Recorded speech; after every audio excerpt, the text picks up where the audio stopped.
लायक हो उसको भगवान करते हैं। बाबा तुलसीदास जी वर्णन करते हैं कि सारे संसार का मालिक परमात्मा ईश्वर, जिसका ना नाम ना रूप, फूल की सुगंध की तरह जो संसार में बसा हुआ है वो परमात्मा भक्ति के वश में होकर क्या क्या लीला कर रहे हैं। माता पिता गुरु जी को प्रणाम कर रहे हैं, आज्ञा लेकर काम कर रहे हैं। अब ये रामायण के राम के प्रेमी तो हम बनने चले हैं, लेकिन प्रणाम करने में अभी आप हम सब यहाँ बैठे हैं। अपने मन से विचार करो, ये आश्रम, ये आसन माता पिता गुरु जी के आशीर्वाद से जो आपको ये सहयोग मिलता है, इसमें कौन कौन माता पिता गुरु को प्रणाम करते हैं रोज। उनने कहा महाराज हम कहां से करें, माता पिता तो हमारे भगवान के पास चले गए। बोले चले गए तो उनका नाम थोड़ी चला गया, उठो जब उनके नाम को तो प्रणाम कर लो, हो जाएगी। अरे वो चले गए जो तो ये कहकर बच रहे हैं, लेकिन जिनके हैं उनकी प्रणाम करने की आदत ही खत्म हो गई है। बोलिए राजा राम सरकार की जय। कोई नहीं, और कोई करता हो तो भैया उसके लिए ये कानून फ्री है। वो जो करता है वो राम जी की कृपा का पात्र है, और नहीं करता वो अपने ज्ञान में भटक रहा है, उसको कुछ सूझ नहीं पड़ रही संसार में। भगवान बाल लीला में ऐसा कर रहे हैं।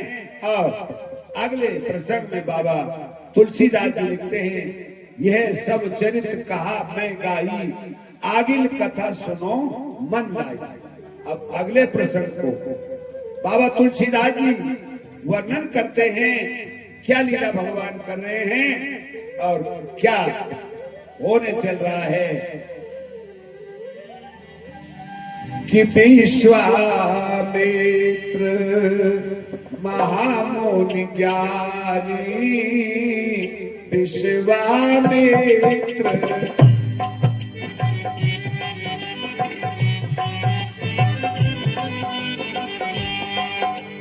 ज्ञानी, विश्वामित्र विश्वामित्र महामुनि ज्ञानी, सही विपिन शुभ आश्रम जानी, श्री राम जय राम, जय राम, श्री राम जय राम, जय राम, श्री राम जय राम।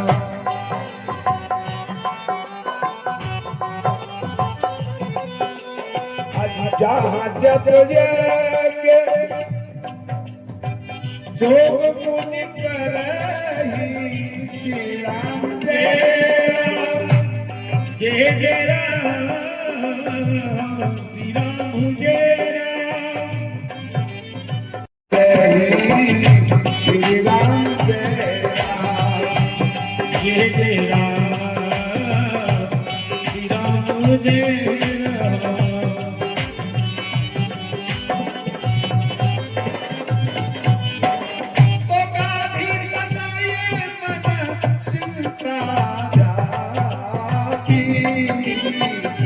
हरि बिन मरहि ना निश्चर पाती,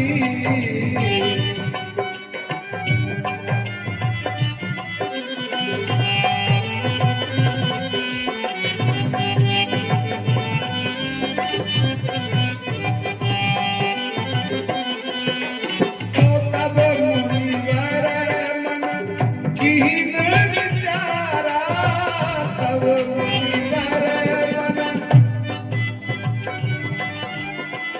प्रभु अवतरे अरण में ही भारा, प्रभु अवतरे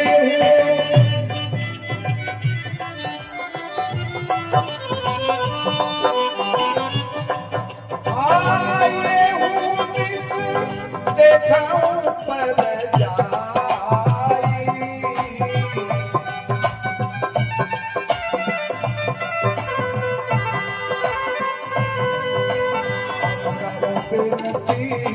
आनंद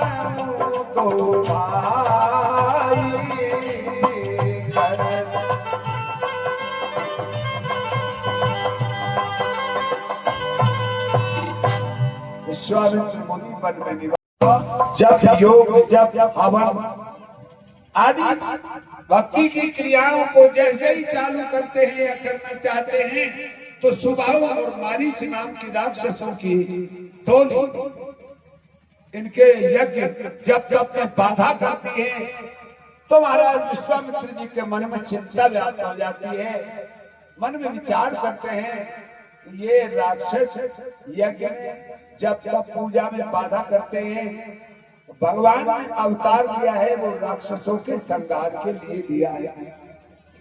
और अब क्या विचार बना कि मुझे चलना चाहिए अवध नरेश दशरथ जी महाराज के दरबार में और राम लक्ष्मण को लाना चाहिए जिससे हरि बिन मरई न निश्चर पापी, ये पापी निशाचरों का अंत तो उनके ही हाथों से होना है। और ये विचार करके महाराज विश्वामित्र जी अपने आश्रम से चले और भगवान श्री राम लक्ष्मण का ध्यान करते हुए बहुविधि करत मनोरथ जात लाग नहीं बार, कर मज्जन सरयू जल गए भूप दरबार। सरयू मैया में आचमन किया और दशरथ जी महाराज के दरबार में प्रवेश हुए।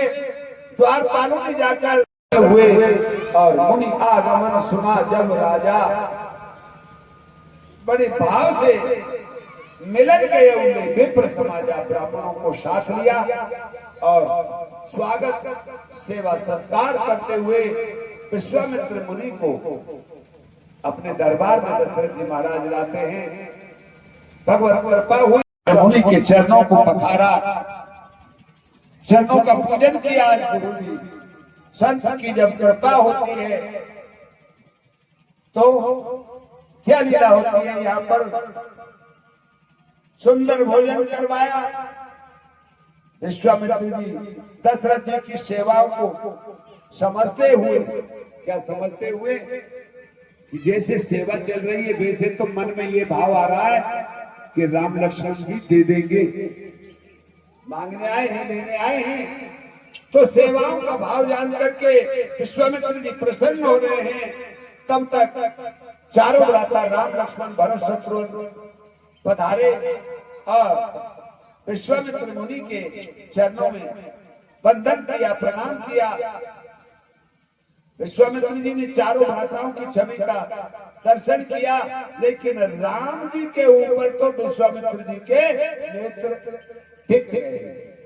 राम जी की छवि को देखकर ये तो यही है, भाव बना यही है, ये लीला है। भगवान श्री राम जी महाराज चारों भाइयों को आशीर्वाद दिया मुनिराज ने। अब ध्यान किए जाए कि कोई भी